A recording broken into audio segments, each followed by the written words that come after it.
Welcome back to Yes Foundation presents Yes, I Am the Change, supported by Yes Bank. Life teaches you more when you are outside your comfort zone, says Ravi Iyer. You must be wondering who Ravi Iyer is. Well, he is our second storyteller and social change maker. While looking for a subject for the Yes, I Am the Change filmmaking challenge, Ravi found an extraordinary place. A place outside his comfort zone, and a story that changed his life.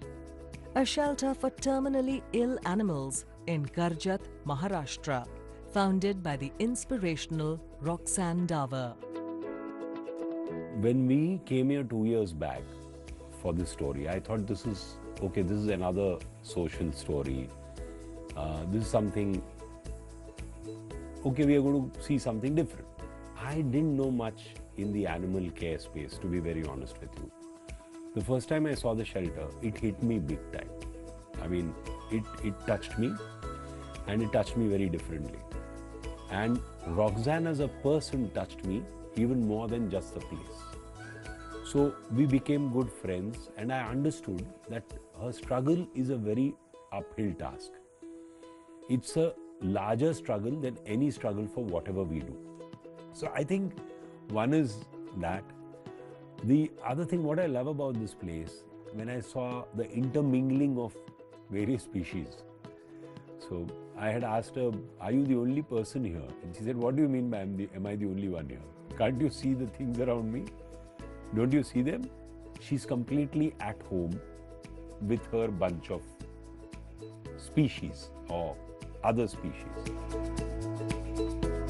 I've always liked real stories of real people. And when I wanted to participate in the Yes Foundation contest, the first time, what I really liked was they were talking about doing real stories, not fake stories. So in a place like India, there is a story in every corner. And when I looked at the platform Yes Foundation sort of operating on, and I felt this is a nice platform. They're asking you to create a story which is a genuine story. So I took it up. Some of us humans would like to believe that when we die, we go to heaven or paradise. Have you wondered what happens with animals? Animals that grow old, animals that grow weak, animals that have been ill-treated by humans. What's the probability that an old and dying animal will land in paradise, or something that's probably like paradise?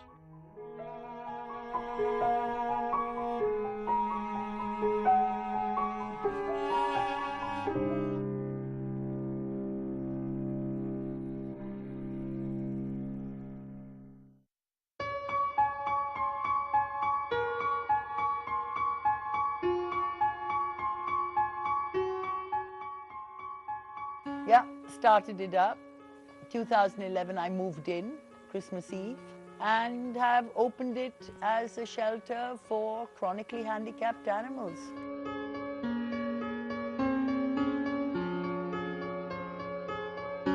It's not paradise. I mean, paradise can get boring, you know. So it's probably paradise. Possibly paradise, but now it's a probably paradise. I enjoy the company of animals. Basically, it's a bathtub without a plug. Yes, it's very difficult to run it because you never know what's happening day by day. Various diets, kidney sick, geriatrics. A shelter of this size takes roughly about 2 lakhs a month to run. Water is the main thing. Electricity is another problem here. It makes a big difference if we say we get once a month from 50 people 10,000 rupees, or 1,000 rupees a month adds up 50,000 rupees from 50 friends is not so difficult. the 50,000 I can go out, which is then what we normally put aside for a larger project, like the rain gutters, like buying a new tank, like a new freezer, a fridge, medicines. Companies should come here. They've all got their CSR program. Come here, get down and dirty, know what it's like. The more you give, the more you get.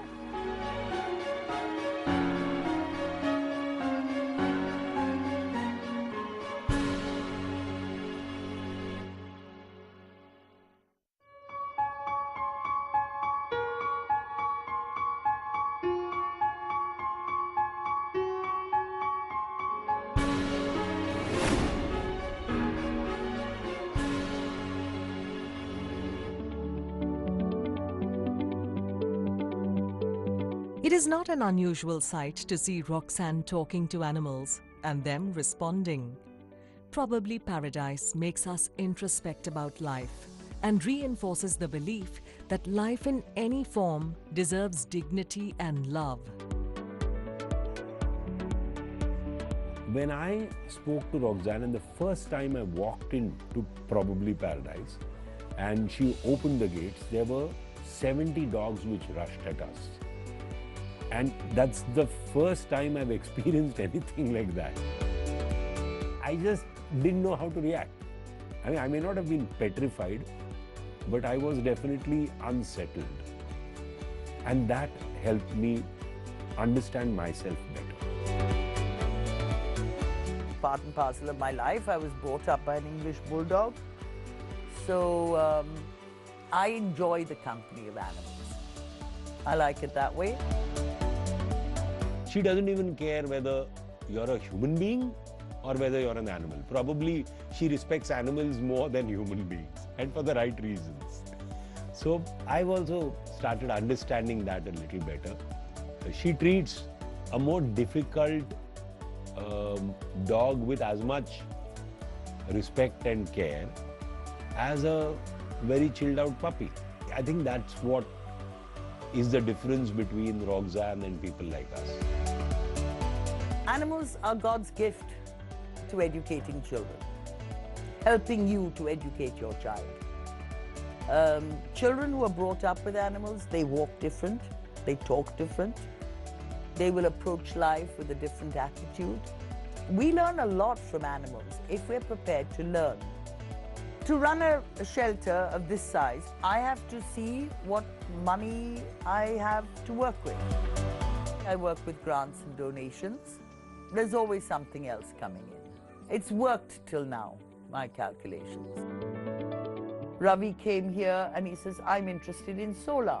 So he started off by donating his first prize money and bought us a solar hot water system and a few fans.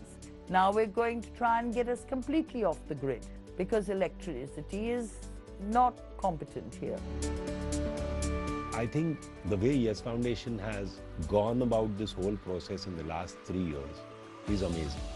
At first level, they offered a platform to youngsters, and secondly, they gave us the inspiration to follow up on a story. Not just do a story, the run and gun philosophy was lost. So at the first level, we made a story in 5 days. Then we followed up and we did a lot of things, including raising funds for Roxanne. We were rewarded for that. As a filmmaker, we were told, you're a change maker, you're not just a filmmaker. And I felt that in me. The Yes Foundation has given a lot of people a wake-up call. And it's not just a filmmaker's project. It is developing what NGOs or what people have got up as a project in the past couple of years. For me, it was in the first couple of years a delightful, moving visiting card.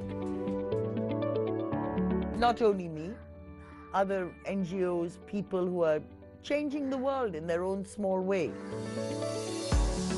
It's easier to get funding. A lot of explanation is already done in the film. It's strange to explain the whole entity of this project, and the film has been able to do that. Thankfully, Yes also developed this into something larger. They asked us, What have you done for the social project that you took up? Have you supported it further?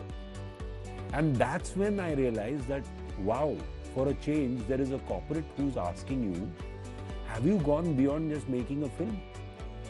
So now we've reached a stage where we ask people, so what do you do as work? And anybody who does some honest work which is very genuine, we go and tell them we would like to make a film for you. After making the film for Roxanne, anybody who needs to show their work, a good film is visual proof of the work you do. I started believing in the films that I do, especially the ones which are related to a social cause. The satisfaction you get is immense. Somebody somewhere watches that film and calls Roxanne over and tells her that, you know, we want to award you with this citation. We want to give you an X amount of money for the work you are doing. And I saw this film on you. That is when you realize the power of the medium and you realize that, oh, my film actually works. The film has become a visiting card for me too. Seva Mandir and Probably Paradise are organizations striving to make this world a better place. Pavan and Ravi are true flag bearers of media for social change. Their short films have brought to light the impactful work of these organizations and have become examples for others to use the power of media to drive change. If these stories inspired you, follow us on social media through these handles and share your thoughts using hashtag #YesIamTheChange. We'll be back next week with more stories of change. Till then, be the change. Say yes, I am the change.